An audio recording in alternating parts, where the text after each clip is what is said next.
10 ମିନିଟ୍ରେ ସେ ନାରୀ ଫୋନ୍ କରିବ, ହାତ ଧରିକି ରୁମ୍କୁ ଡାକିବ, ତୁମର ସବୁ ଇଚ୍ଛା ପୂରଣ କରିବ। କେବଳ ଆଜି ରାତିରେ ଏହି ମନ୍ତ୍ରକୁ ପଢ଼ି ଦିଅନ୍ତୁ। ଆଜ୍ଞା ହଁ, ଆଜିର ଏହି ଭିଡ଼ିଓଟିରେ ମୁଁ ଆପଣଙ୍କୁ ଶିଖେଇବି ନାରୀ ମୋହିନୀ ବଶୀକରଣ ମନ୍ତ୍ର। ଏହି ମନ୍ତ୍ରକୁ ଆପଣ ରାତିରେ ପଢ଼ିବା ମାତ୍ରେ 10 ମିନିଟ୍ରେ ପ୍ରଭାବ ପଡ଼ିବା ଆରମ୍ଭ ହୋଇଯିବ। ବାଧ୍ୟ ହେବ ସେ ନାରୀ ତୁମ ପାଖକୁ ଆସିବା ପାଇଁ, ତୁମର ସବୁ ଇଚ୍ଛା ପୂରଣ କରିବା ପାଇଁ। କେବଳ ରାତିରେ ଶୋଇବା ପୂର୍ବରୁ ଏହି ଗୋଟିଏ ମନ୍ତ୍ରକୁ ପଢ଼ିବାର ଅଛି। ତାପରେ ଦେଖିବେ ଚମତ୍କାର, କିପରି ସେ ଝିଅ ହେଉ ବା ସୁନ୍ଦରୀ ଭାଉଜ ତୁମ ପାଖକୁ ଆସିବା ପାଇଁ ବାଧ୍ୟ ହେବ। ଯାହା ଚାହିଁବେ ତାହା କରିବ। ଏହି ବଶୀକରଣ ମନ୍ତ୍ର ଏତେ ଶକ୍ତିଶାଳୀ କି କେବଳ 10 ମିନିଟ୍ରେ ପ୍ରଭାବ ପକାଇଥାଏ। ସେ ଝିଅ ହେଉ ବା ବିବାହିତା ନାରୀ ସେହି ସମୟଠାରୁ ଆପଣଙ୍କ କଥା ଭାବିବ। ଯେପର୍ଯ୍ୟନ୍ତ ଆପଣଙ୍କ ପାଖକୁ ଆସିନି, ଆପଣଙ୍କ ସହିତ ସମ୍ପର୍କ ରଖିନି, ସିଏ ଗୋଟେ ମୁହୂର୍ତ୍ତ ବି ରହିପାରିବନି। ହଁ ଫ୍ରେଣ୍ଡସ୍, ଯଦି ଆପଣ ସୁନ୍ଦରୀ ଝିଅକୁ ମନେ ମନେ ଭଲ ପାଉଛନ୍ତି, ତା'ର ସୁନ୍ଦରତାକୁ ଦେଖି ତା ଆଡ଼କୁ ଆକର୍ଷିତ ହେଉଛନ୍ତି, ତାକୁ ପଟେଇ ତା'ଠାରୁ ନିଜର ମନ ମୁତାବକ କାମ ହାସଲ କରିବାକୁ ଚାହୁଁଛନ୍ତି, ତେବେ ଆଜିର ଏହି ଭିଡ଼ିଓଟି ଆପଣଙ୍କର ଇଚ୍ଛାକୁ ପୂରଣ କରିବ। କାରଣ ଆଜିର ଏହି ଭିଡ଼ିଓଟିରେ ମୁଁ ଆପଣଙ୍କୁ ଶିଖେଇବି ଏମିତି ଏକ ନାରୀ ମୋହିନୀ ବଶୀକରଣ ମନ୍ତ୍ର। ଏହି ବଶୀକରଣ ମନ୍ତ୍ରକୁ ଯଦି ଆପଣ ରାତିରେ ଶୋଇବା ପୂର୍ବରୁ ପଢ଼ିଦେବେ, ଗ୍ୟାରେଣ୍ଟି ଦେଉଛି, ତାପରେ ଦେଖିବେ କିପରି ସେ ଝିଅ ବା ନାରୀ 10 ମିନିଟ୍ରେ ତୁମକୁ ଫୋନ୍ କରିବ, ହାତ ଧରିକି ରୁମ୍କୁ ଡାକିବ, ଯାହା ଚାହିଁବେ ତାହା କରିବ। ନମସ୍କାର ଫ୍ରେଣ୍ଡସ୍, ଓଡ଼ିଆ ଫଣ୍ଡା ଚ୍ୟାନେଲକୁ ଆପଣମାନଙ୍କୁ ସ୍ୱାଗତ।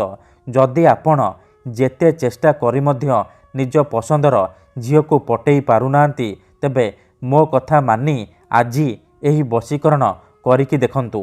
ଏହି ବଶୀକରଣ ମନ୍ତ୍ର ଏତେ ଶକ୍ତିଶାଳୀ କି ଯେଉଁ ଝିଅ ବା ନାରୀ ପାଇଁ ଏହି ମନ୍ତ୍ରକୁ ପାଠ କରିବେ, ସିଏ ସେହି ସମୟଠାରୁ ଆପଣଙ୍କ ଆଡ଼କୁ ଆକର୍ଷିତ ହେବାକୁ ଲାଗିବ। ପାଗଳି ପରି ଆପଣଙ୍କୁ ଭଲ ପାଇବାକୁ ଲାଗିବ। କେବଳ 10 ମିନିଟ୍ରେ। ହଁ ଫ୍ରେଣ୍ଡସ୍, ଠିକ୍ ଶୁଣିଲେ, 10 ମିନିଟ୍ରେ ସିଏ ନିଜେ ଆପଣଙ୍କୁ ଫୋନ୍ କରିବ, ଭଲ ପାଉଛି ବୋଲି କହିବ। ଏହି ବଶୀକରଣକୁ ପ୍ରୟୋଗ କରି ହଜାର ହଜାର ଲୋକମାନେ ଲାଭବାନ ହୋଇଛନ୍ତି। ନିଜ ପସନ୍ଦର ସୁନ୍ଦରୀ ଝିଅକୁ ମୁହୂର୍ତ୍ତକ ଭିତରେ ପଟେଇ ପାରିଛନ୍ତି, ଆଉ ତା'ଠାରୁ ନିଜର ମନ ମୁତାବକ କାମ ହାସଲ କରିପାରିଛନ୍ତି। ତେଣୁ ମୋର ଆପଣମାନଙ୍କୁ ଅନୁରୋଧ କି ମନରେ କୌଣସି ଖରାପ ଉଦ୍ଦେଶ୍ୟ କିମ୍ବା କୌଣସି ଖରାପ କାମ ପାଇଁ ଆପଣ ଏହି ବଶୀକରଣକୁ ପ୍ରୟୋଗ କରିବେନି। ଏଥିପାଇଁ ଆପଣଙ୍କୁ ବେଶୀ କିଛି କରିବାକୁ ପଡ଼ିବନି। କେବଳ ମୁଁ ଆପଣଙ୍କୁ ଗୋଟିଏ ବଶୀକରଣ ମନ୍ତ୍ର ଶିଖେଇବି। ଏହି ମନ୍ତ୍ରକୁ ଆପଣ ରାତିରେ ଶୋଇବା ପୂର୍ବରୁ ପଢ଼ିଦେବେ, ବିଛଣାରେ ଶୋଇକି ପଢ଼ିଦେବେ। ତାପରେ ଦେଖିବେ ଯେଉଁ ଝିଅ ବା ନାରୀ ପାଇଁ ଆପଣ ଏହି ମନ୍ତ୍ରକୁ ପଢ଼ିବେ, ସେ କିପରି ଆପଣଙ୍କ ପାଖକୁ ଆସିବା ପାଇଁ ବାଧ୍ୟ ହେବ। ଯଦି କେଉଁ ଝିଅ ଆପଣଙ୍କୁ ଧୋକା ଦେଇଛି, ଛାଡ଼ି ପଳେଇଛି, ଆପଣଙ୍କ ନମ୍ବର ବ୍ଲକ୍ କରିଦେଇଛି, ଅନ୍ୟ କାହା ସହିତ କଥା ହେଉଛି, ଅନ୍ୟ କାହାକୁ ଭଲ ପାଉଛି, ତେବେ ମାତ୍ର ଥରେ ମୋ କଥା ମାନି ଆଜି ରାତିରେ ଶୋଇବା ପୂର୍ବରୁ ବିଛଣାରେ ଶୋଇକି ଏହି ମନ୍ତ୍ରକୁ 3 ଥର ପଢ଼ି ଦିଅନ୍ତୁ। ତାପରେ ଦେଖିବେ କିପରି ସେ ଝିଅ ଯେତେ ଦୂରରେ ଥିଲେ ମଧ୍ୟ ଆପଣଙ୍କ ପାଖକୁ ଆସିବା ପାଇଁ ବାଧ୍ୟ ହେବ। ନିଜେ ଆସିବ, ଆପଣଙ୍କର ପାଦ ତଳେ ପଡ଼ିବ, ଆପଣଙ୍କୁ ଭଲ ପାଉଛି ବୋଲି କହିବ।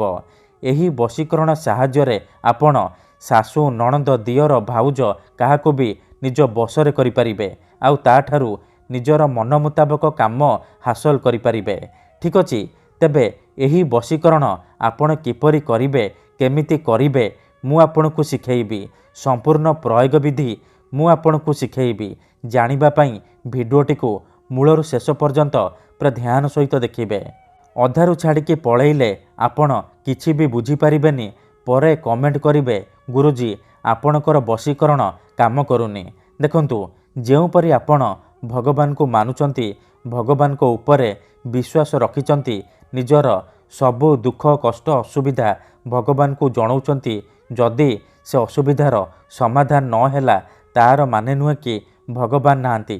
ସେହିପରି ବଶୀକରଣ ହୁଏ, ତନ୍ତ୍ର ମନ୍ତ୍ର ହୁଏ, କିନ୍ତୁ ଏହାକୁ ଆପଣଙ୍କୁ ସିଦ୍ଧ କରିବାକୁ ପଡ଼ିବ।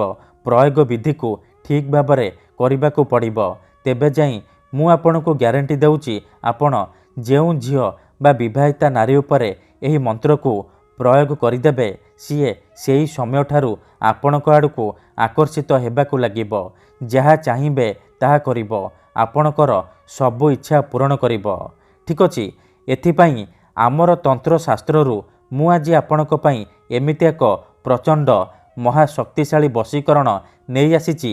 ଯଦି ଆପଣ ଏହି ମନ୍ତ୍ରକୁ ରାତିରେ ଶୋଇବା ପୂର୍ବରୁ ପଢ଼ିଦେବେ ତାପରେ ଦେଖିବେ ଚମତ୍କାର କିପରି ସେ ଝିଅ ହେଉ ବା ବିବାହିତା ନାରୀ ତୁମ ପାଖକୁ ଆସିବା ପାଇଁ ବାଧ୍ୟ ହେବ। ଯାହା ଚାହିଁବେ ତାହା କରିବ। ଠିକ୍ ଅଛି। ତେବେ ଏହି ବଶୀକରଣ ଆପଣ କିପରି କରିବେ, କେମିତି କରିବେ, ଏହାର ପ୍ରୟୋଗ ବିଧି କ'ଣ ମୁଁ ଆପଣଙ୍କୁ ଶିଖେଇବି। ସମ୍ପୂର୍ଣ୍ଣ ପ୍ରୟୋଗ ବିଧି ଠିକ୍ ଭାବରେ ଶିଖେଇବି।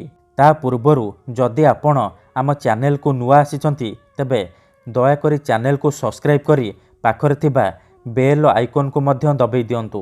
ଯାହାଦ୍ୱାରା ଆମେ ଯେଉଁ ବି ଭିଡ଼ିଓ ଅପଲୋଡ଼ କରିବୁ ସର୍ବପ୍ରଥମେ ଆପଣ ଦେଖିପାରିବେ ଆଉ ତାହାର ଲାଭ ପାଇପାରିବେ। ଠିକ୍ ଅଛି।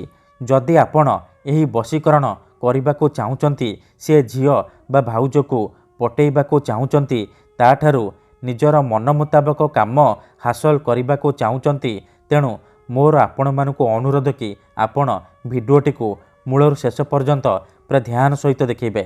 ମନେ ରଖନ୍ତୁ ଏହି ବଶୀକରଣ ବିଧିକୁ ଆପଣ କେଉଁ ବି ବାରରେ କରିପାରିବେ, କିନ୍ତୁ ଯେବେ ବି କରିବେ ରାତିରେ ଶୋଇବା ପୂର୍ବରୁ କରିବେ।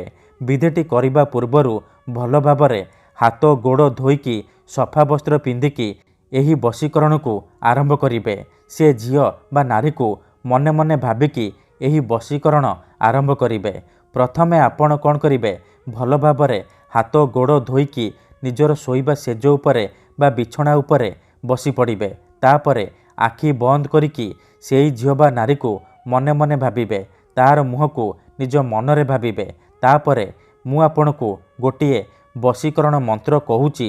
ଏହି ମନ୍ତ୍ରକୁ ଆପଣ 7 ଥର ପଢ଼ିଦେବେ। ମନ୍ତ୍ରଟି ଏହିପରି, ଧ୍ୟାନ ସହିତ ଶୁଣନ୍ତୁ।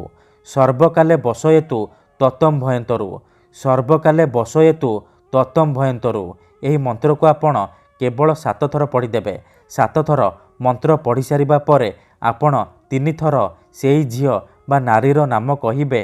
ତାପରେ ପବନରେ ଗୋଟିଏ ଥର ଫୁଙ୍କିଦେବେ। ଏତିକି କରିସାରିବା ପରେ ଆପଣ ଶୋଇପଡ଼ିବେ। ସକାଳୁ ଉଠିବା ମାତ୍ରେ ଆପଣ ବାସି ମୁହଁରେ, ବିନା ହାତ ଗୋଡ଼ ମୁହଁ ଧୋଇକି ଆପଣ ବାସି ମୁହଁରେ ସେଇ ବିଛଣା ଉପରେ ବସିକି ଏହି ମନ୍ତ୍ରକୁ ପୁଣି 7 ଥର ପଢ଼ିଦେବେ। ସର୍ବକାଲେ ବଶୟେତୁ ତତଂ ଭୟନ୍ତରୁ। ତାପରେ ଦେଖିବେ କିପରି 10 ମିନିଟରେ ପ୍ରଭାବ ପଡ଼ିବା ଆରମ୍ଭ ହୋଇଯିବ। ସେ ଝିଅ ହେଉ ବା ବିବାହିତା ନାରୀ ତୁମ ପ୍ରେମରେ ଦିବାନୀ ହୋଇଯିବ। ଯାହା ଚାହିଁବେ ତାହା କରିବ। କୌଣସି ପ୍ରକାର ବାଧା ଦେବ ନାହିଁ। ଧନ୍ୟବାଦ।